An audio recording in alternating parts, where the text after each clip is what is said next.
ចិត្តច្រើនណាស់ចង់និយាយចេញខ្លងអោយបានធូរតែទឹកភ្នែកចេញតែស្រង់ហូរគិតយូរម្នាក់ឯងឡើយចំឈួតហើយគ្មានអ្នកខ្វល់ពីទុករបស់ខ្ញុំទេ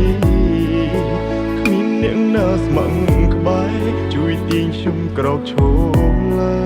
យខ្ញុំសែនស្មុគស្មាញខ្លាំងណាស់ចង់ស្ទែខួរស្លាប់ទៅហើយចង់ទាញពេលអើយត្រឡប់ទៅជាកុមារអាយុកាន់តែច្រើនសំពាធកាន់តែធំ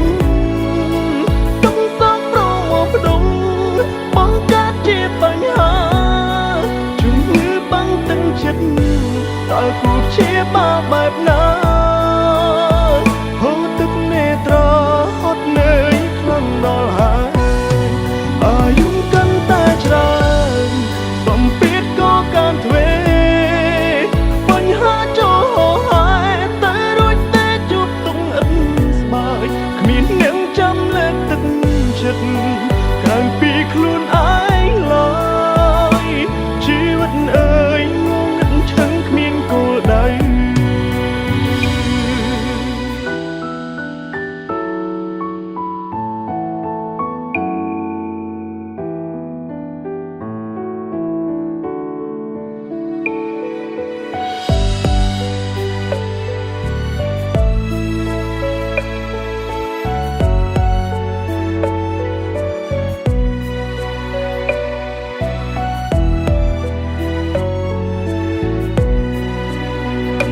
ខូលពី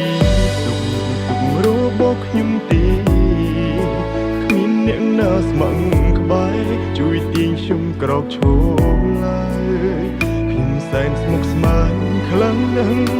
ចង់ស្ទែខួរស្លាប់ទៅហើយចង់ទាញពេលអើយត្រឡប់ទៅជាកុមារអាយុកាន់តែច្រើនសំពាធកាន់តែធំទុកសោកប្រមកផ្ដុំបង្កើតជាបញ្ហាជំងឺបាំងទឹកចិត្តតើគូជាបាលបែបណា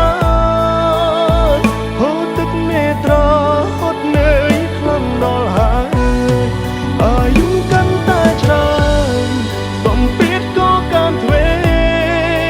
បញ្ហាចូលហើយតែរួចតែជួបទុំអិនស្បើយគ្មានអ្នកចាំលើកទឹកចិត្តក្រៅពីខ្លួនឯងឡើយជីវិតអើយងងឹតឈឹងគ្មានគោលដៅគ្មានអ្នកចាំលើកទឹកចិត្តក្រៅពីខ្លួនឯងឡើយជីវិតអើយងងឹតឈឹងគ្មានគោល